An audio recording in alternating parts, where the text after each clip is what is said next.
So everyone knows that dismissive avoidant attachment styles are generally the slowest out of all four attachment styles or relationship styles when it comes to really building emotional intimacy and allowing themselves to feel emotionally bonded enough to somebody to want to really stick around and weather different storms or challenges in a relationship to keep growing together with somebody instead of growing apart. But what is not talked about enough, in my opinion, is the three major tests that dismissive avoidants tend to run before they even allow themselves to truly develop emotional intimacy with somebody in any kind of relationship. And that can include friendships, family relationships, but of course, the most dating or romantic relationships. So in today's video, we are going to break exactly that down. We're going to talk about how these tests get run, how they show up in relationship dynamics.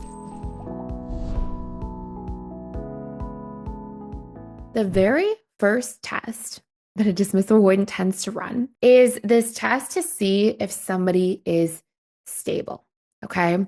Now, what I mean by this is that dismissive avoidants early on, especially in dating, they're often vetting for stability. They want to know that if they, aren't showing up in the perfect way, somebody's not going to get really upset. There's not going to be a lot of ups and downs and really emotionally volatile behaviors in a relationship. They want to know, like, is this person going to be emotionally stable? To the point that I've actually had, and I'll tell you one story of this. I had a dismissive avoidant client actually tell me one time, I mentioned this in a video not too long ago, that when he thought he was developing feelings and was, really infatuated with somebody and thought like, okay, maybe there's a future with this person, before really letting his walls down, he would do something a little bit out of character just to see how that person would respond. So, kind of go off the grid for 3/4 of a day or a full day, or, text a little bit less intensely, or be a little bit less present or more short in texting or communication, just to see like, hey, how is this person going to respond? Because sometimes I know myself, I'm going to end up being in a situation where I can't be fully available at times. Okay. That was basically the way that he worded it to me.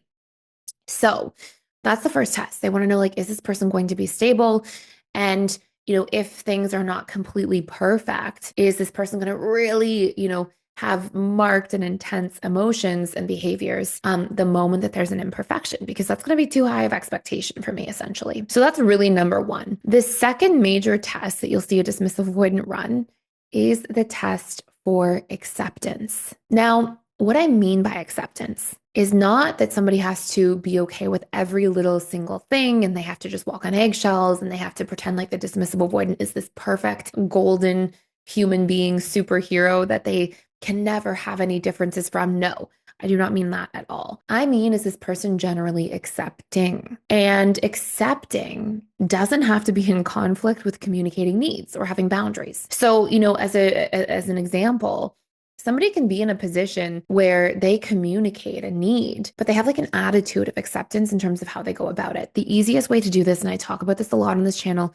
is through positive framing. If, for example, you want to see somebody text you more, the way to go about it is not through criticism, is not through giving somebody a hard time, because it really ignites the dismissive avoidant shame wounds. And by the way, it's not the way to go about communication for anybody, not to a secure person, not to an insecurely attached person. If you do things when you're trying to communicate, like say, you don't care about me, you never text enough, you suck at relationships, you're the worst communicator. If you go about that to anybody, it's not effective. And there's this old saying, behind every criticism is a need, is a wish. And that's true. If you're criticizing somebody, usually it's your attempt to deliver that you have some sort of need. But if it's negatively framed, the person hears you're criticizing them, they don't hear what your need is. So as an example, you might say, and this is where you have that attitude of acceptance, you say, hey, I'm really enjoying this connection. And something that's meaningful to me in relationships is consistency around communication. I would love if we could grow towards that together. How do you feel about that? And what you're doing is you're leaving this like open-ended conversation. You're allowing for that person to communicate back, this sort of negotiation. You're not saying you need to do this right now,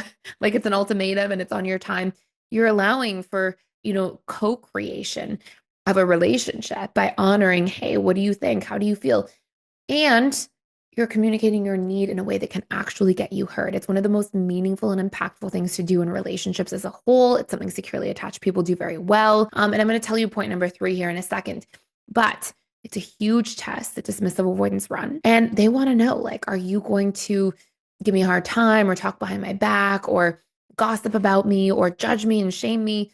Or are you going to be your own person, but allow us to co-create in the relationship what our expectations and standards are, to arrive at conclusions together, and to do this from a place of peacefulness, from a place of acceptance to begin with. And that is something that is absolutely huge. It's also, by the way, something that dismissive avoidant attachment styles often fall into limerence around the most. So they really, really value and like light up when somebody's able to approach them from that perspective. Very worth noting. Now, the other point I just want to say to this before we get to point number 3 is that if you communicate through positive framing to somebody, if you go in to a relationship with healthy emotional stability and you're dealing with things head on, communicating, and you're showing up well, and somebody doesn't make any effort back at all, well, then you're probably in the wrong relationship, right? Like there's no way around that, irrespective of somebody's attachment style. So, it's also your tool to vet somebody, to see how they're going to show up, to see how they're going to respond. And if somebody never makes any effort, well, then you can say, you know what, I can be accepting of you as a person.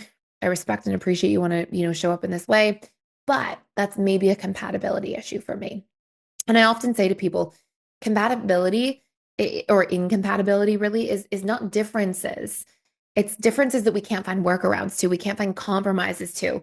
That's where it drives a wedge between people. But if we have differences and we find this healthy workaround or this compromise or middle ground, oftentimes that's actually a beautiful thing that grows two people together. Usually having to come towards each other and meet in the middle is actually growth for both individuals, both sides of a couple. So I'm going to tell you point number 3. I do want to let you know, just for a limited time, if you actually want to dive into a course all about communication that will help you masterfully communicate so that you can get your needs heard all the time and really clearly have people show up for you and listen to you and be present with you, I have a course all about how to communicate very effectively with individuals of different attachment styles. And I'll put the link down below to that fully for free for a limited time, but you actually can click this spin to win thing and you can win like a free membership or a free 7 or 14-day trial with an added course that you get to keep for life. Like there's all these cool things. So I'll put the link down below if you want to check that out too. Fun little thing that we're doing just for this month specifically. Now, the last big piece here is that it is really important with the dismissive avoidant that you are positively receiving their vulnerability over time. So think of those first 2 things as like those early tests. Like, are you stable? Are you going to accept me and be supportive?